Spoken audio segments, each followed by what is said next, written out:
नमस्कार मित्रों को पुनः आप सभी का हार्दिक स्वागत है। देखो आज अपन जो इलेक्ट्रोस्टैटिक्स वाली अपनी यूनिट चल रही है उसके अंदर हम लोग आज बात करेंगे आपकी विद्युत क्षेत्र रेखाएं और उनकी जो प्रॉपर्टीज है उन सभी की देखो डिटेल से आज बात करेंगे। इससे पहले देखो कुछ कमेंट्स जो कि आप लोगों ने किए थे मैं चाहता हूँ कि उनको मैं अपनी वीडियो के अंदर एक बार शामिल करूँ। देखो एक कमेंट आज ही आया है आरती सोनी का। इन्होंने कमेंट में लिखा था कि क्या आपकी जो वीडियोस है ये मैं नीट की प्रिपरेशन कर रही हूँ तो उसके लिए देख सकते हो। तो बिल्कुल मैंने आपको कमेंट के अंदर भी रिप्लाई वहाँ पर किया है और यहाँ पर भी मैं आपको बताना चाहूँगा, आप सभी को बताना चाहूँगा कि अगर आप नीट या IIT JEE के लिए प्रिपेयरिंग कर रहे हो और अपना जो कंसेप्ट वाला पार्ट है उसको आप बिल्कुल अच्छा स्ट्रॉन्ग पोर्शन उसको बनाना चाहते हो फिजिक्स के लिए, तो ज़रूर बिल्कुल ये जो मेरी वीडियोस है आप ही के लिए हैं। ठीक है, इस बात का ध्यान रखें क्योंकि देखो बिना कंसेप्ट क्लियर किए आप कभी भी नीट या IIT जैसे टफ लेवल के एग्जाम्स को क्लियर नहीं कर सकते हो। ठीक है, तो बिल्कुल आप लोगों के लिए है। और अगर आप सभी लोग क्लास 12 के अंदर सब तो आपके लिए है ही है, स्पेशली आप नीट या अगर IIT JEE के लिए कंसेप्ट को क्लियर करना चाहते हो तो बिल्कुल आप लोगों के लिए ये वीडियो है। इसके बाद देखो आगे मैं बात करूँ, इन्होंने एक बात और भी लिखी थी कि इन्होंने हिंदी में काफ़ी वीडियो सर्च की थी तो इनको हिंदी मीडियम के लिए मेरी वीडियोस मिली। तो बिल्कुल आप लोगों ने जो धन्यवाद मुझे प्रकट किया है मैं चाहता हूं कि मैं भी आपको इसी प्रकार का धन्यवाद जो है वो प्रकट करता रहूँगा यहाँ पर अच्छा कंटेंट प्रोवाइड कराने के माध्यम से। आगे बात करना चाहूँगा, एक पंजाबी हिट्स नाम का एक चैनल है जिनका कमेंट आया था कि सर थोड़े वर्ड्स जो इंग्लिश में भी यूज़ करें, तो बिल्कुल आज से आपको इंग्लिश के अंदर भी जो काफ़ी वर्ड्स देखने को मिल जाएंगे। इसके बाद मैं बात करूँ, अगला एक कमेंट आया था नारायणी गुर्जर का, इनको भी अपना जो कंटेंट है वो पसंद आ रहा है तो आपको धन्यवाद देता हूँ मैं। आनंद कुमार, इनको भी देखो ये आपका जो कंटेंट है मुझे पसंद आ रहा है। एक आवेश को मापा कैसे जाता है, इन्होंने एक कमेंट करके पूछा था आवेश को किससे मापते हैं, तो देखो मैंने इनको कमेंट के अंदर भी प्रत्युत्तर आपको दे दिया, आप कमेंट चेक कर सकते हैं वहाँ पे। दिव्या नाम करके हैं तो इन्होंने भी लिखा है कि कंप्लीटली सेटिस्फाइड है अपने कंटेंट को लेकर, तो मुझे बड़ी खुशी हो रही है। लेकिन जो फिलहाल व्यूज़ के अगर पर्सपेक्टिव से देखो तो व्यूज़ जो बहुत कम आ रहे हैं, इसका रीज़न सीधा सा ये है कि आप लोग जो है वीडियोज़ को शेयर नहीं कर रहे हो। तो ये थोड़ा सा बस मेरे हित के लिए आप लोगों को ये काम ज़रूर करना है कि जितने आपके मित्र मंडली आप सभी को जो वीडियो है इसका लिंक ज़रूर शेयर करें। इसके साथ आप जो भी आपकी क्वेरीज हो नीचे कमेंट के माध्यम से मुझे बताएं, मैं आपको वहाँ पर तो रिप्लाई करूँगा ही, साथ में आपको वीडियो के जरिए विद आपके नेम यानी आपके नाम के साथ में यहाँ पर आपकी जो क्वेरीज है उसका रिजोल्यूशन करने की मैं यहाँ पर कोशिश करूँगा। देखो यहाँ पर अपन अपने टॉपिक के ऊपर लौट के आता है फिर से, विद्युत क्षेत्र रेखाएं और उनकी प्रॉपर्टीज।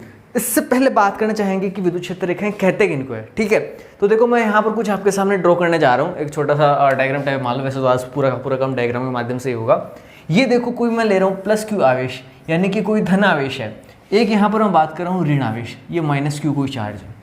देखो अपने जो वीडियो थी अपने पिछले से पिछले वाले उसके अंदर विद्युत क्षेत्र को पढ़ा था, अपन ने कहा था किसी भी आवेश के चारों ओर एक ऐसा स्थान होता है, एक ऐसा क्षेत्र होता है जिसमें कोई दूसरा आवेश बल महसूस करता है, तो वो जो क्षेत्र था उसको अपन ने नाम दिया था विद्युत क्षेत्र। अब इस विद्युत क्षेत्र को हमें दर्शाना जब होता है तो कैसे दर्शाएंगे भाई, हाँ बहुत सारी ऐसे टिमकी बना के नहीं, अपन क्या करेंगे कुछ काल्पनिक रेखाओं का समूह खींचेंगे और उस समूह के माध्यम से हम क्या बताएंगे कि हाँ इस आवेश के चारों ओर इस प्रकार से विद्युत क्षेत्र यहाँ पर है।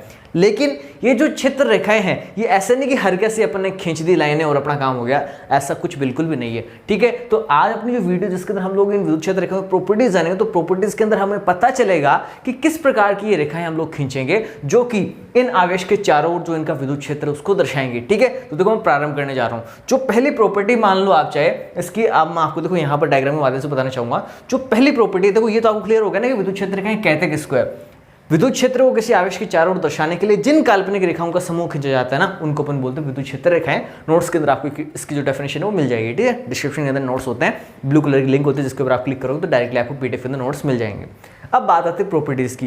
पहली प्रॉपर्टी देखो मैं स्टार्ट करने जा रहा हूँ कि किसी भी आवेश के जो चारों ओर विद्युत क्षेत्र है जिसको अपन विद्युत क्षेत्र रेखाओं के द्वारा दर्शाते हैं, तो ये जो विद्युत क्षेत्र रेखाएं होती है ये सदैव आवेश के सतह से समकोण बनाते हुए या तो निकलती है या खत्म होती है। ठीक है, यानी आवेश की देखो मान लो जैसे ये कोई आवेश है, ये अभी नहीं बता रहा मैं आपको धन आवेश है ऋण आवेश है कैसा भी आवेश हो, इसकी सतह से हमेशा समकोण बनाते हैं, यानी इसकी जो सतह होगी ना, एक बार इसकी सतह अपन एक काल्पनिक स्पर्शिका खींच कर ये मानेंगे तो इसके साथ देखो हमेशा 90 डिग्री कोण बनाकर निकलेगी। अगर यहाँ से कोई निकल रही है तो स्पर्श जो है ना ये 90 डिग्री का कोण, यानी हमेशा जो आपकी विद्युत क्षेत्र रेखाएं होती है किसी भी आवेश की सतह से समकोण बनाते हुए तो शुरू होती है और समकोण बनाते हुए खत्म होती है। अब देखो कहाँ से ये शुरू होती है, किस आवेश के लिए शुरू होती है, किस आवेश के लिए खत्म होती है, ये जो दोनों बातें हैं मैं आपको क्लियर करना चाहूंगा।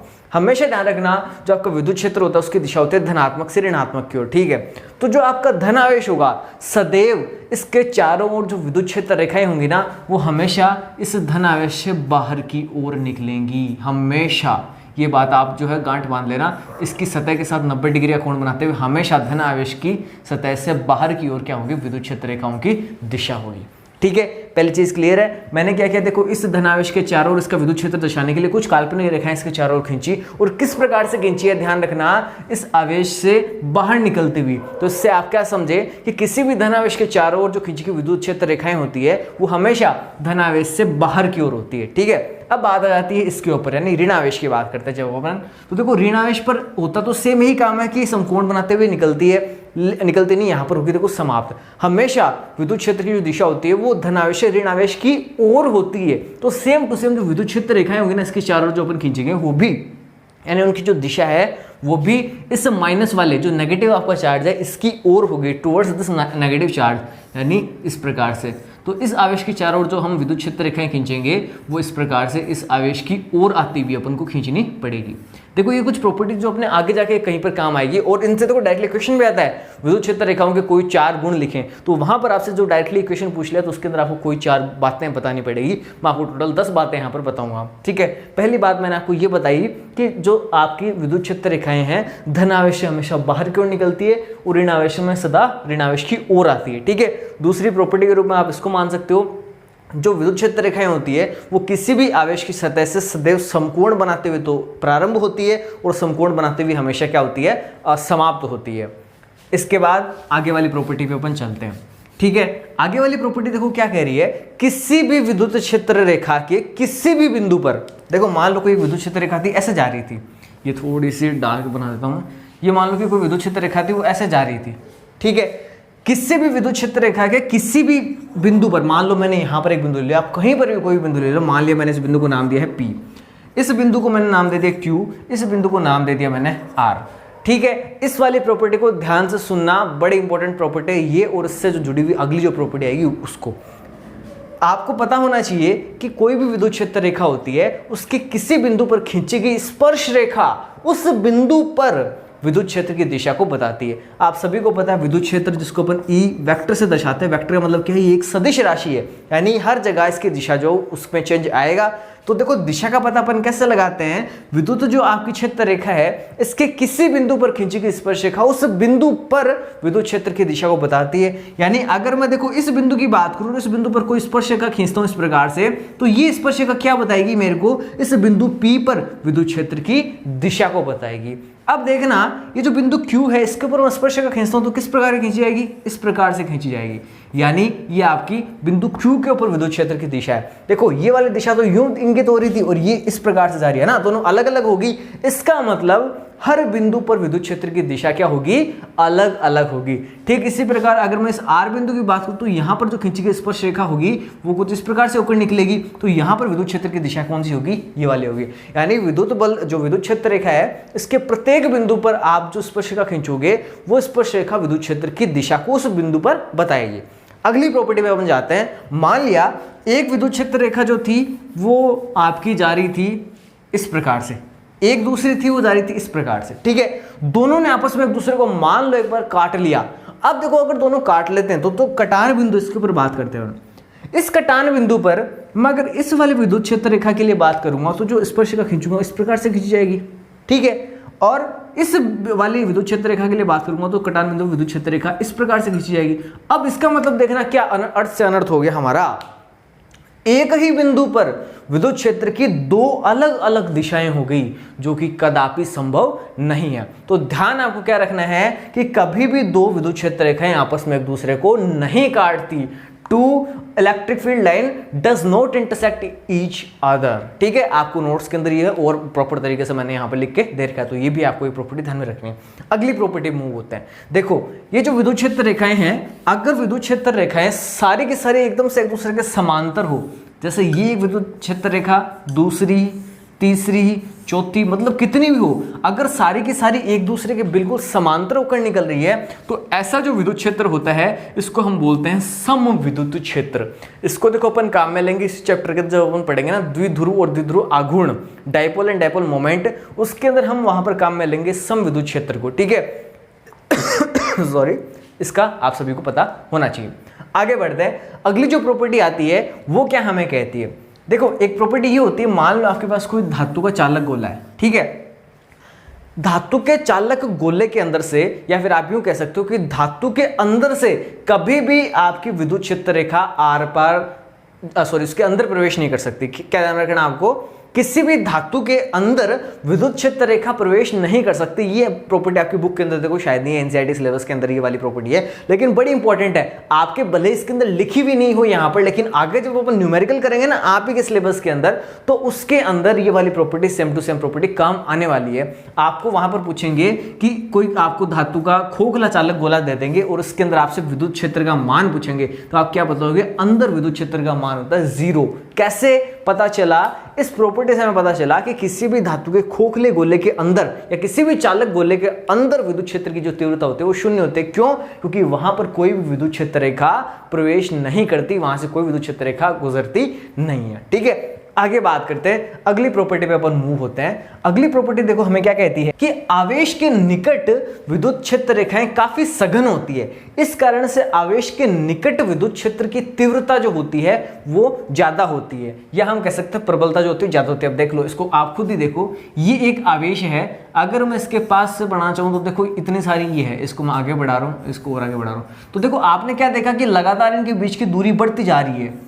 ये देखो एक और यहाँ पे जा रही, ये एक और यहाँ पे जा रही। देखो इसके पास पास जब अपन ने देखा तो पास पास में कितनी ज्यादा सघन है, यानी इस आवेश के पास में विद्युत क्षेत्र भी कैसा होगा, ज्यादा प्रबल होगा, ज्यादा तीव्र होगा। लेकिन जैसे जैसे हम लोग देखो दूर जा रहे इस आवेश से, तो यहाँ पे देखो दूरी बढ़ गई, यहाँ पे दूरी बढ़ गई, यानी यहाँ पर क्या है, विद्युत क्षेत्र थोड़ा विरल हो गया, कम तीव्र हो गया यहाँ पे। तो आपको क्या ध्यान रखना, आवेश के निकट विद्युत क्षेत्र की तीव्रता अधिक होती है, जबकि आवेश से कुछ दूरी पर जाने पर विद्युत क्षेत्र की तीव्रता लगातार क्या है, घटती चली जाती है। अब देखो अगली जो प्रॉपर्टी आ रही है वो और भी ज्यादा इंपॉर्टेंट है, उसके लिए मैं इसको पहले साफ कर देता हूँ, ये तो ज्यादा बेटर रहेगा। देखो ये वाली जो प्रॉपर्टी है ये आकर्षण और प्रतिकर्षण से संबंध रखती है हमारा। मान लिया कोई दो आवेश हैं आपके पास, मैं यहाँ पे बना रहा हूँ, एक ये वाला आवेश है जो है +Q, ठीक है, एक दूसरा कोई आवेश है ये है -Q। आप सभी को पता है जो आवेश होता है धनात्मक, उससे तो बाहर की ओर होती है आपकी विद्युत क्षेत्र रेखाओं की दिशा, और जो आपका ऋणात्मक आवेश होता है हमेशा इसकी ओर आती हुई होती है विद्युत क्षेत्र की, जो विद्युत क्षेत्र की दिशा बोल दो, चाहे फिर आप विद्युत क्षेत्र रेखाओं की दिशा बोल दो, एक ही बात है, ठीक है। अब देखो धनात्मक से ऋणात्मक की ओर, जैसा कि मैंने अभी भी बताया, ये एक विद्युत क्षेत्र रेखा, दूसरी इस प्रकार से लगातार, यानी एक बार इसको पूरा बना देता हूं,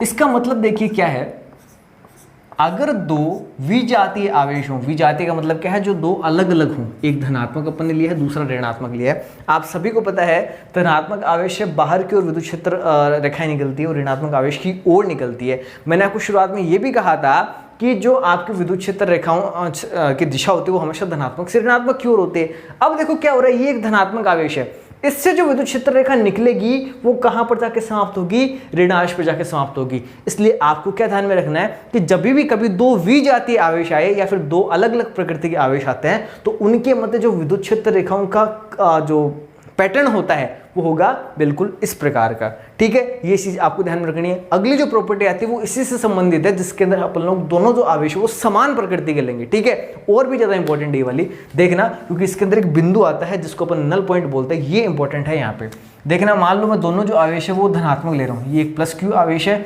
दूसरा भी मैं ले रहा हूँ +Q आवेश। अब देखना यहां पर तो क्या था, दोनों विपरीत प्रकृति के आवेश थे, तो यहां से विद्युत क्षेत्र रेखा आकर्षित होकर इधर चलेगी। लेकिन आप सभी जानते हो विद्वान हो सारे के सारे कि दो समान आवेशों के मध्य सदैव होता है प्रतिकर्षण।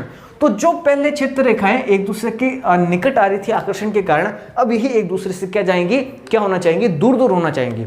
अब ये देखो धनावेश है, धनावेश से भी हमेशा क्या होती है, विद्युत क्षेत्र रेखाएं बाहर की ओर निकलती है। ये भी धनावेश है, इससे भी क्या होगा, बाहर की ओर। देखो इससे भी बाहर की ओर निकलेगी, इससे भी बाहर की ओर, इधर भी बाहर, इधर भी बाहर।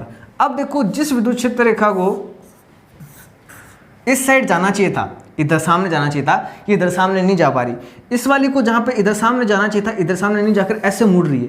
अब देखो मुड़ने का कारण क्या है, ये जो आपका धनात्मक आवेश है यहां पर, इससे निकलने वाली विद्युत क्षेत्र रेखा और ये जो धनात्मक आवेश है इससे निकलने वाली विद्युत क्षेत्र रेखा परस्पर एक दूसरे को क्या कर रही है, लगातार प्रतिकर्षित कर रही है, जिससे ये वाली मुड़कर इधर चली गई और ये वाली मुड़कर उधर चली गई और बीच में ये जो स्थान आया आपका, या बीच में ये जो बिंदु आया आपका, इस बिंदु पर कोई भी विद्युत क्षेत्र रेखा यहाँ पर उपस्थित नहीं है। तो ये जो आपका बिंदु है, इस बिंदु को अपन बोलते हैं नल पॉइंट। ठीक है, यहाँ पर देखो यही इंपॉर्टेंट बात है कि नल पॉइंट या शून्य बिंदु इसको अपन हिंदी के अंदर बोलते हैं। तो आपसे परीक्षा में पूछ लिया कि शून्य बिंदु किसे कहते हैं, तब इसकी आप उत्तर इसका क्या लिखोगे, बहुत ही सिंपल सा होगा कि दो सहजातीय आवेशों के मध्य प्रतिकर्षण के कारण एक ऐसा स्थान या एक ऐसा बिंदु पाया जाता है जहां से कोई विद्युत क्षेत्र रेखा नहीं गुजरती, उस स्थान या उस बिंदु को ही हम बोलते हैं शून्य बिंदु या नल पॉइंट। ठीक है, तो ये कुछ और प्रॉपर्टी अपन ने देखी है यहाँ पे। इसके अलावा क्या प्रॉपर्टीज बच गई यहाँ पे कि हाँ देखो, विद्युत जो क्षेत्र रेखाएं होती है ये कभी भी एक बंद लूप नहीं बनाती। मतलब क्या है कहने का कि ऐसा नहीं होता कि ये प्लस क्यू कोई आवेश है, इससे निकली और इसी पर आकर समाप्त होगी, कभी भी एक बंद लूप नहीं बनाएगी। यानी जिस आवेश से निकली है कभी भी उस आवेश के ऊपर दोबारा से आकर समाप्त नहीं होंगी। तो मित्रों ये थी हमारी आज की वीडियो, जिसके अंदर हम लोगों ने जाना है जो आवेश की जो विद्युत क्षेत्र रेखाएं होती है वो क्या होती है, क्यों अपन खींचते हैं, क्यों इनका चुनाव किया जाता है, और इनके जो गुणधर्म होते हैं, इनकी जो प्रॉपर्टीज होती है ये क्या होती है। बहुत ही जल्दी इस वीडियो के डालने के तुरंत बाद ही मैं आपको जो नोट्स है वो हैंड रिटन नोट्स आपको अवेलेबल करवा दूंगा। उम्मीद कर रहा हूँ कि आप लोग जो है इनका सदुपयोग कर रहे हो और ये आपके लिए बेनिफिशियल हो रहे हैं। अगर ऐसा है तो आप नीचे कमेंट के माध्यम से अपने जो सुझाव मुझे दें। आपकी कोई शिकायतें हैं तो ज़रूर कमेंट के माध्यम से मुझे भेजें। हमारी मुलाकात होगी अगली वीडियो में। तब तक के लिए आपको अपना ध्यान तो रखना ही है, साथ ही थोड़ा सा मेरा ध्यान भी करना है, और जितना हो सके लिंक को जो है वो शेयर अपने मित्रों के साथ, जिनकी ये काम की है वीडियो, केवल उन्हीं को शेयर करें। लेता हूँ अलविदा, मिलते हैं अगली वीडियो के लिए, तब तक के लिए रखना ध्यान। जय हिंद, वंदे मातरम।